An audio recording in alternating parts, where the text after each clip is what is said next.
जय गुरु जी। संगत जी, जय गुरु जी। शुक्राना गुरु जी। ओम नमः शिवाय। शिव जी सदा सहाय। ओम नमः शिवाय। गुरु जी सदा सहाय। संगत जी, आज हम सुनाएंगे आपको बहुत ही प्यारा, बहुत ही ब्लेसिंग भरा गुरु जी का बहुत ही प्यारा सत्संग, जो कि एक बहुत ही पुरानी संगत अंकल जी का सत्संग है। अंकल जी ने जिस तरह से बताया है हम आपको उसी तरह से सुनाएंगे।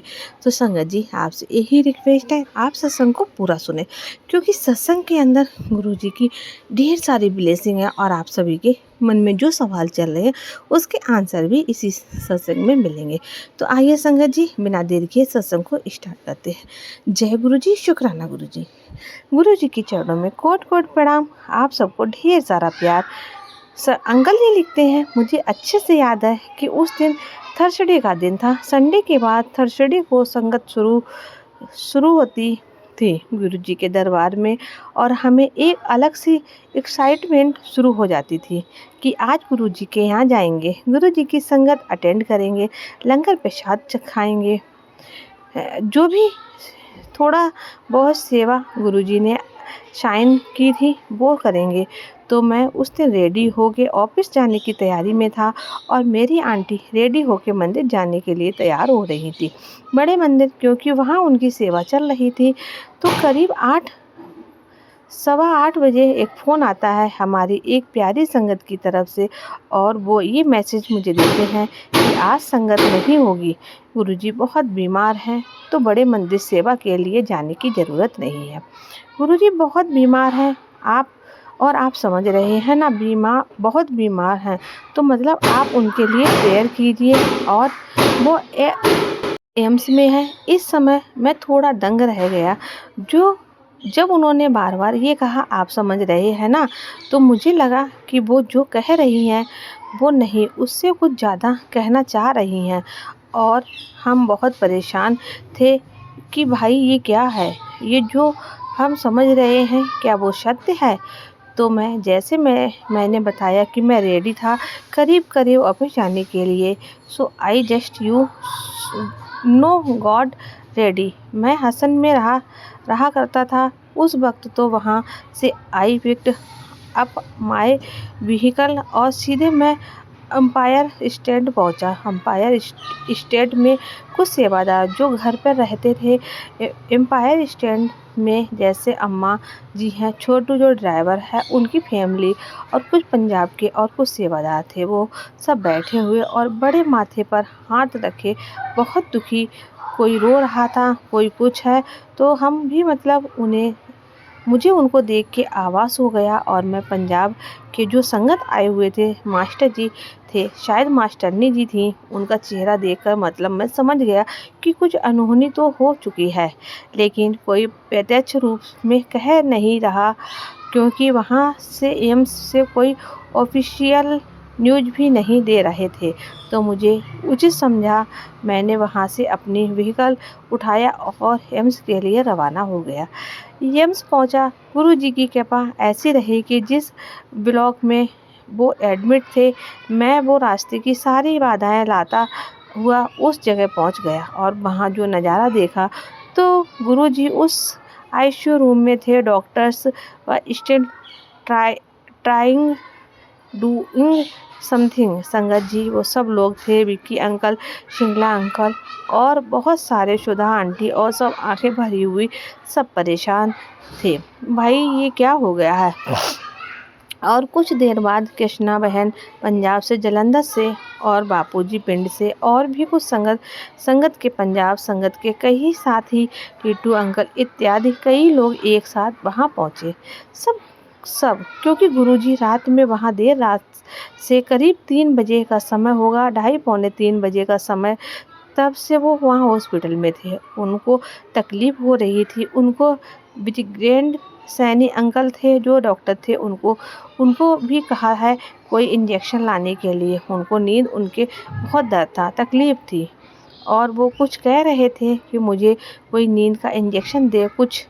तो वो इस तरह की काफ़ी मतलब शारीरिक कष्ट उनको चल रहा था। वो तो खैर उनकी लीला थी, क्योंकि वो जो जटली अंकल को मालूम था, वो और किसी नहीं मालूम था। बहुत से लोगों को, बहुत गिने-चुने लोगों को भी मालूम रहा होगा कि वो चले जाएँगे।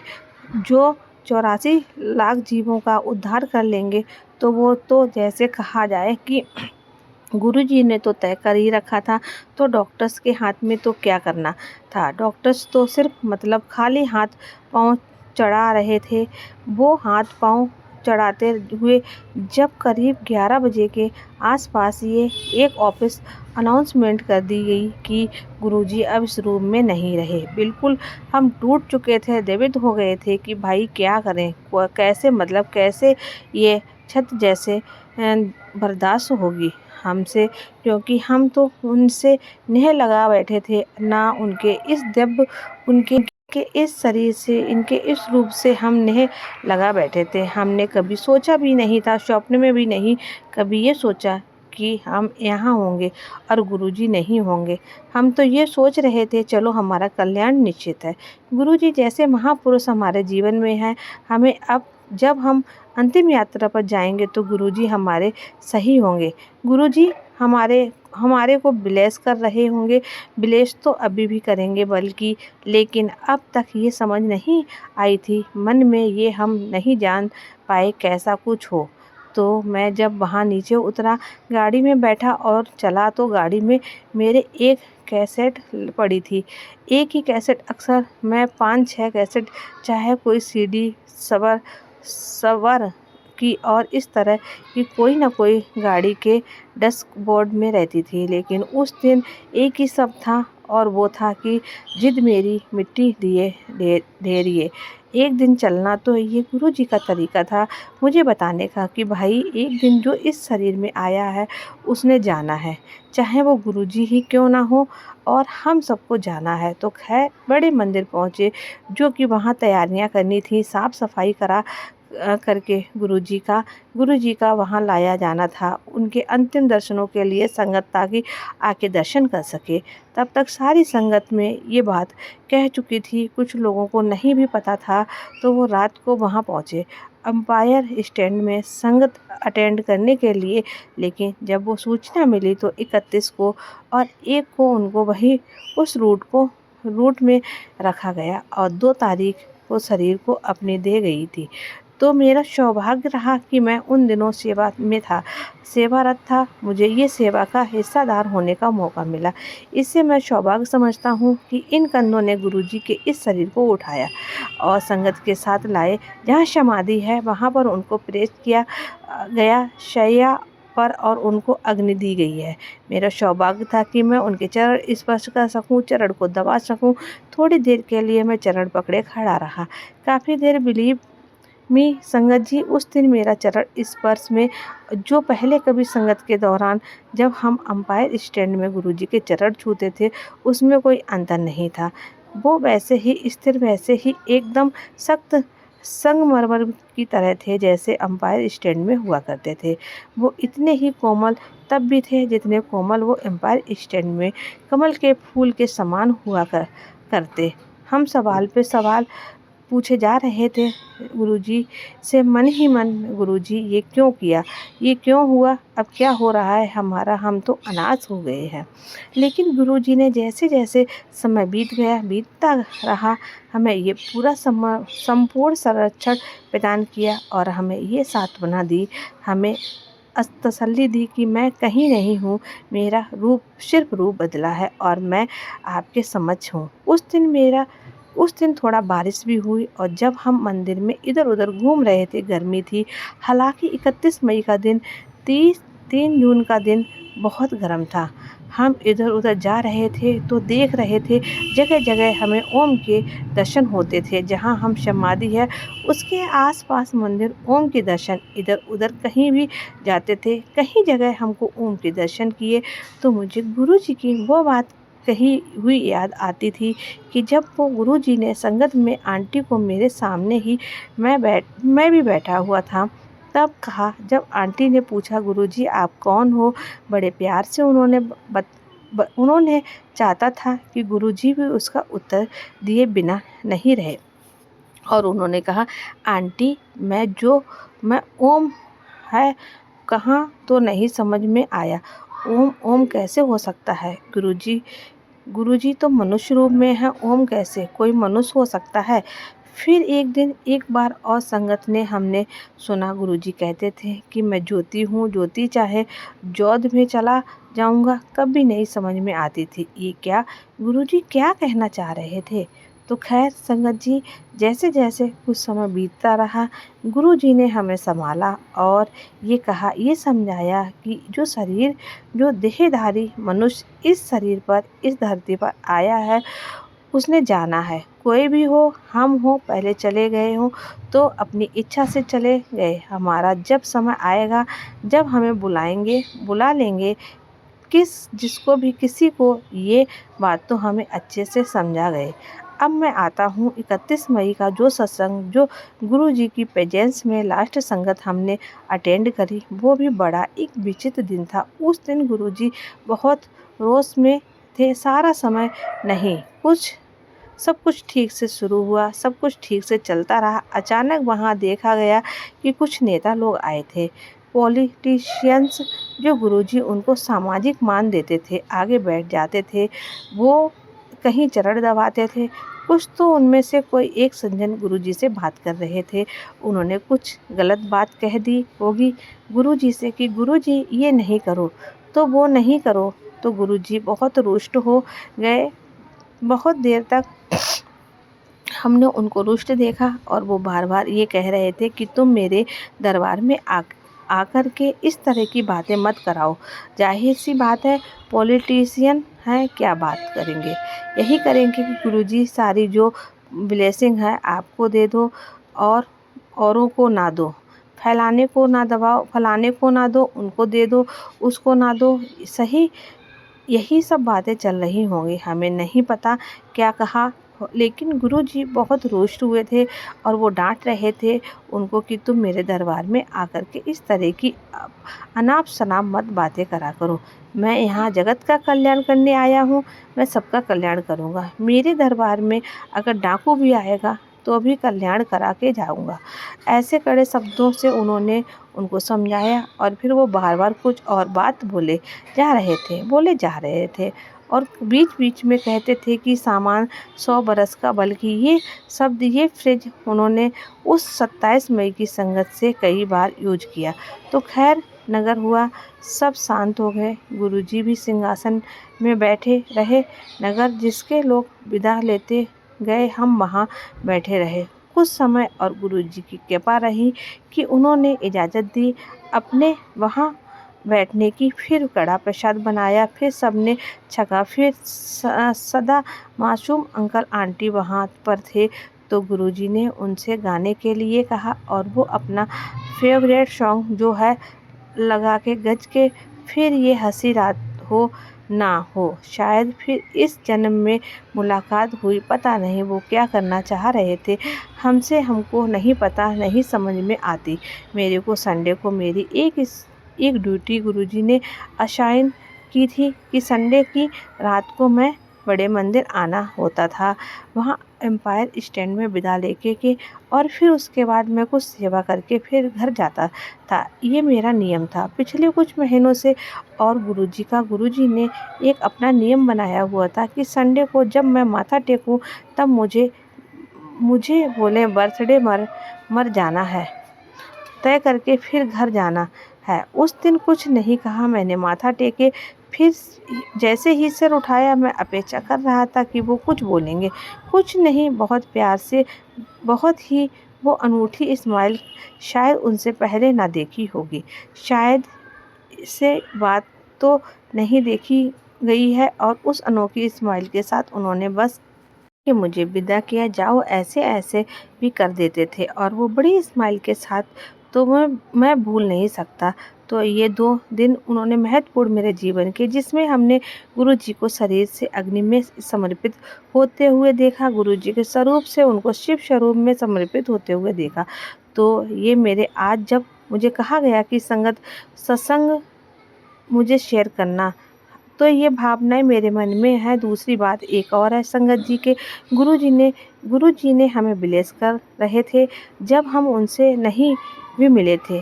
जब जब मिले हैं, चाहे हम उनके इस स्वरूप के दर्शन कर पाए हैं या कोई भी संगत नहीं भी दर्शन कर पाई है जो उनके स्वरूप से बात करती है। जैसे गुरुजी खुद कहा करते थे कि मेरे स्वरूप से बात करा करो, मैं बात करूँगा। और हम वो भी, ये शिकायत भी हम सबको रहती है कि लोग उसी स्वरूप को एडिट करने में लगे रहते हैं। कोई कलर चेंज कर रहा है, कोई उनमें उनके ऊपर कुछ लिख रहा है, कुछ है। तो हम उनसे आज के दिन एक अनुरोध फिर से करना चाहते हैं कि प्लीज़ उनको एडिट ना करो। उसको भगवान की एक मूर्ति, एक प्रतिमा, एक छवि समझकर सबको रखें और सबके मन में हमेशा धरें।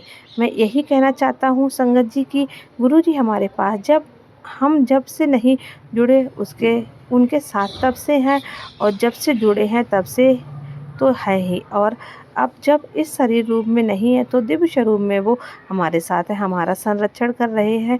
जो कुछ हो रहा है, जो गुरुजी के प्रेडिकट किया हुआ है, मेरा सौभाग्य रहा है कि गुरुजी की जो संगत रही है। मैं फरवरी 2002 में मुझे पहली बार उनके दर्शन का मौका मिला, और जब से लेकर के 27 मई को जो लास्ट संगत थी, उस दौरान में बीच में 2007 की उस दौरान गुरुजी ने बहुत कम मेरे से वो संगत मिस करवाई है। मुझे अपने शरण में रखा, अपने सेवा में रखा। बड़ा सौभाग्यवान मानता हूँ मैं अपने को। और उसके बाद जैसा मैंने बताया है कि हम टूट चुके थे, लेकिन फिर भी गुरुजी ने धीरे धीरे संभाला और हमारे को ऐसे क्लियर इंडिकेशन मिले कि ये देखो मैं हूँ, मैं कर रहा हूँ, ये तुम्हारे साथ मैं हूँ। ये तो लेकिन गुरुजी के पास सबसे बड़ी बात तो यही कहने की थी कि संगत जी, कि गुरुजी ने हम सबको निडिट कर कह ले, हम उनको सैनिटी कह ले, हम सबको जो भी उनका स्वरूप कह ले, वो उन्होंने हमें जो मार्ग दिखाए, चाहे वो गुरु के रूप में, चाहे वो भगवान शिव के रूप में, हमें उनका अनुसरण करते रहना चाहिए। तभी हम सच्ची एक श्रद्धांजलि आज के दिन हम उनको जो भी ब्लेसिंग रिसीव कर रहे हैं जितनी ज़्यादा, तभी हम उनके साथ न्याय कर पाएंगे कि गुरुजी की कही बात को हम हमेशा धारण करें मन में। वो कैसे गुरुजी 4 प्रमुख बातें बोल के गए, अच्छे कर्म करो, सेवा सिमरन और दान करो। और ये सेवा सिमरन दान उन्होंने कहा गुप्त रूप में होनी चाहिए। आप गुप्त करो, पाठ भी करना है तो मन में करो, अपने घर में हम जो भी जैसे भी मर्जी करें, लेकिन सोशल उसमें ऐसा नहीं कि माला फेरते दिखें या दान करके एक पंखा लगवा दें तो वहाँ लगा जाए सोने के पंखे लगवाया। तो जो चीज़ें हैं, चीज़ों को स्वीकृति नहीं देते थे। यही सबसे बड़ी हमारी श्रद्धांजलि गुरुजी के लिए यही होगी कि जो वो मार्ग हमें दिखा के गए हैं, उस मार्ग पर हटना नहीं है, उस मार्ग पर आगे चलते रहना है। हम उलझनहार हैं, हम भूल जाते हैं, हम कमज़ोर हैं, हम हट जाते हैं, लेकिन गुरुजी से यही अरदास करते रहना कि गुरुजी आप हमें अपने शरण में हमेशा हमेशा रखो। और जो मार्ग आपने बताया है, मैं उस पे चाहे धीरे चाहे तेज चाहे जैसे भी हूँ अमल करता रहूँ। आप उनसे हमारी सारी सहायता करो, आप वहाँ पकड़ के रखो मेरी, आप छोड़ो नहीं। ये अगर हम करते हैं गुरुजी से, अगर हम गुरुजी को अरदास करते रहते हैं तो गुरुजी हमारे सदैव हमेशा हमारे साथ हैं। ऐसा नहीं कि अगर हमने भूल चूक हो गई है और वो साथ नहीं देंगे, ऐसा बिल्कुल नहीं। भी हमारे साथ हैं, लेकिन हमारा ये कर्तव्य बनता है। गुरुजी की पूजा पाठ नियम को भी बहुत सिंपल सरल बना दिया। तो कहते हैं कभी भी कहीं भी स्मरण करो। कलयुग में नाम की महिमा है, उन्होंने नाम भी दिया है तो वो हमारे ऊपर छोड़ दिया है। जो नाम हम जपना चाहें वो जपें। हमें मंत्र दिया गया है, संगत करने लगी है और हम सब ने करने लगे हैं। अगर हमारे मन में कोई और जाप है तो हमें वो भी कर सकते हैं, लेकिन भावना तो ये है कि हमको इस जाप में, इस तप में इन्वॉल्व रहना है। उस नाम को भूलना नहीं है। तो नाम सिर्फ नाम नहीं, याद रखना है। वो ये याद रखना है कि वो हमेशा हमें गुरुदान सदा नाभे सिमरन सिमरन रखें प्रतिपाल। तो ये बातें हमेशा अपने मन में धारण करनी है कि गुरुजी हमारे साथ सदैव सदैव के लिए हैं सदा। सिर्फ ऐसा नहीं है कि नहीं है, अगर हम नाम लेंगे तो ही जो भी नहीं होता नहीं है। तो इतना सरल कर दिया कि देखिए, आप घर में चाय पीते हैं तो वो चाय प्रसाद बन जाती है, जल पीते हैं तो जल प्रसाद बन जाता है। जो हम ओम प्राय को भोजन करते हैं दिन में या रात में, हम उसको हमने उनको लंगर बना दिया है। गुरुजी ने लंगर प्रसाद बना दिया है। गुरुजी ने तो हमारे लिए सब कुछ थाली में परोस दिया है, जिसे कहते हैं उस थाली में क्या परोसा, लंगर। हमको छके हमें रोग कष्ट मानसिक तनाव से दूर हो जाते हैं, हमारे क्या क्या बिगड़े हुए काम हैं बन जाते हैं। इसका प्रत्या में जो आंटी के एलमेट ही वजह से मैं गुरुजी के दरबार में पहुंचा। शायद 2000 में उस आंटी को कुछ खाना नहीं डाइजेस्ट होता था, लेकिन जो लंगर प्रसाद ने ऐसी कृपा करी कि आंटी की काया ही पलट गई। और गुरुजी ने कहा करते थे कि देख ले मलट चली उनकी नहीं सुनी होगी। तो संगत जी, बात यह है कि आज के दिन इस मौके पर मतलब हम यही गुरु जी से अरदास करते हैं और गुरुजी से यही कहते हैं कि गुरुजी आप हमें अपनी शरण में हमेशा रखो, संगत का कल्याण करो। गुरुजी तो कह गए हैं कि हमारा टाइम आने वाला है और हमारा टाइम आ गया है अभी, और इससे आगे कितना टाइम आने वाला है हमको नहीं पता है। ये संगत जी, हम माने ये जो माला समय है ये हमारे ही देन है, हमारी वजह से हुआ है। और अगर हम इसको बचना चाहते हैं तो हम गुरु जी के सिमरन से, मंत्र जाप से, शिव पुराण पढ़ने से, सब कीर्तन सुनने से अधिक समय लगाएं। लोगों अगर किसी की सेवा कर सकते हैं तो वो सेवा, किसी के लिए हम दान पुण्य कर सकते हैं तो वो कैसे करें। करने से हमें क्या नहीं होना चाहिए, सोचना चाहिए कि हम किसी के लिए कर रहे हैं। जो जितनी भी क्रियाएं हैं ये सब हमारा भला करेंगे, हमारे लिए, हमारे ये मोक्ष का मार्ग है वो प्रशस्त करती है। तो इसीलिए गुरुजी ने जो भी दिया है वो शिव पुराण में आज भी मैं पढ़ रहा हूँ। और वो गुरुजी की शिव जी जो है वह एक है, महाशिव है, महाशिव है। जो भी कहा करते थे कि मैं शिव हूँ, मैं महाशिव, सबसे ऊपर गुरुजी कहते थे कि शिव जी ने तो ये तय किया था कि मैं एक गीता में यही हूँ।